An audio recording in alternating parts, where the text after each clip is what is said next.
अस्सलाम वालेकुम मेरे प्यारे दोस्तों, उम्मीद है सब खैरियत में होंगे। आज मैं बहुत ही ज़बरदस्त रेसिपी लेके आ गई हाँ। आलू और मैदे नाल जिंगर चिप्स बनाने का बहुत ही ज़बरदस्त तरीका वा। जिंगर फ्राइज़ जिहड़े ना आलू वाले बहुत ही ज़बरदस्त बनणगे। इदां दे फ्राई तुसीं कदी नहीं खाधे होणे। शाम दी चाय दे नाल मस्त लगणगे और बहुत ही ज़बरदस्त लगणगे।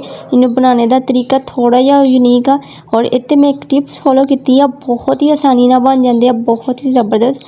दो आलू ले आ और बिल्कुल इस तरह की कटिंग कर लेनी है, बहुत ही ज़बरदस्त और प्यारी जी कटिंग करनी है, ठीक है। शाम की चाय ना हमेशा कोई ना कोई चीज़ खाने का दिल करता होंदा। आज जिंगर जो तुसीं बनाओगे ना, जिंगर चिप्स बहुत ही मज़ेदार। अंडा लिया वा और अंडे ते मैं थोड़ा जिहा इहदे विच नमक पाया वा। अच्छी तरह मिक्स करने तो बाद इहदे विच मैं ऐड कर दूँगी। जो टिप्स मैं तुहाडे नाल शेयर करूँगी ना, बहुत ही कमाल दी होनी आ। इदां दे तुसीं फ्राइज़ कदी नहीं खाधे होणगे और अच्छी तरह मिक्स करना, किसी चमची नाल या हाथ नाल मिक्स नहीं करना, बिल्कुल इस तरह तुसीं इहनूं मिक्स करना, ठीक है ना। और ये भी एक टिप्स वा। अच्छी तरह मिक्स करने तो बाद इहदे विच मैं पाऊँगी मैदा, ठीक है ना। इहदे विच मैदा थोड़ा जिहा ज़्यादा इस्तेमाल हुंदा वा। फिलहाल मैं इहदे विच आधा कप पहला पाऊँगी, ठीक है ना। आधा कप पाने तो बाद अच्छी तरह मिक्स करना वा। किसी चमची ना किसी हाथ की मदद ना तुसीं मिक्स नहीं करना, ठीक है ना। अगर इस तरह मिक्स करोगे बहुत ही अच्छी तरह जिंगर जिहड़ी बनाने ना ਆਪਾਂ बिल्कुल इस तरह बनणगे और ਇਹਦੇ अंदर जो टिप्स इस्तेमाल होगी ਉਹਦੇ ਨਾਲ बहुत ही ज़बरदस्त और कमाल ਦੇ जिंगर चिप्स बनणगे।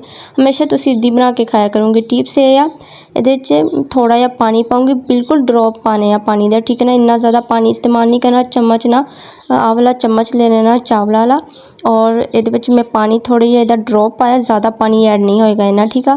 और अच्छी तरह मिक्स करना वा, बिल्कुल हाथ नाल नहीं करना, ना किसी चमची नाल करना। बिल्कुल इस तरह तुसीं बर्तन ते पा के मिक्स कर लेना और ਇਹਦੇ ਜਿਹੜੇ जिंगर बनणगे ना क्रिस्पी जे बहुत ही मज़ेदार बनणगे, बहुत ज़बरदस्त। ਇਹਦੇ ਵਿੱਚ टोटल इस्तेमाल मैदा कीता वा 1.5 कप, ठीक है ना।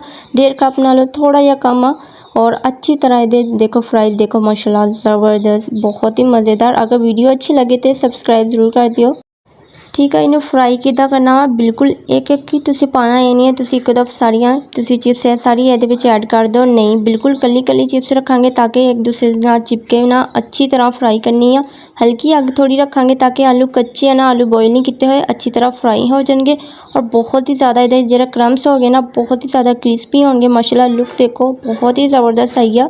फ्रेंच फ्राइज़ तो बहुत ही बारी खाधे होने आ और जिंगर फ्राइज़ बहुत ही मज़ेदार लगदे आ। उम्मीद है अज की रेसिपी तुहानूं ज़रूर पसंद आऊगी। आ देखो बहुत ही अच्छी तरह फ्राई हो गया, बहुत ही प्यारी लुक आई है, बहुत ही ज़्यादा क्रिस्पी बने आ।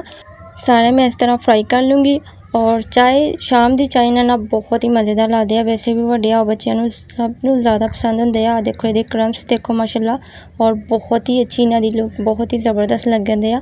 जिद्दां इन्हां दा टेस्ट है ना बहुत ही मज़ेदार। और ये मैं चाट मसाला पाऊँगी और कोई चीज़ ऐड नहीं करनी, किसी केचप की ज़रूरत नहीं है, सिर्फ चाट मसाला होना चाहिए इहदे नाल और टेस्ट इहदा माशाल्लाह बहुत ही ज़बरदस्त। देखो फ्राई करके बहुत ही मज़ेदार लगन दे आ और उम्मीद है अज की रेसिपी तुहानूं ज़रूर पसंद आएगी। चैनल नूं सबसक्राइब नहीं किया तो जल्दी ना जाके सबसक्राइब कर दिओ, बैल आइकन नूं प्रेस कर दिओ ताकि तुहानूं हर आने वाली वीडियो मिल सके।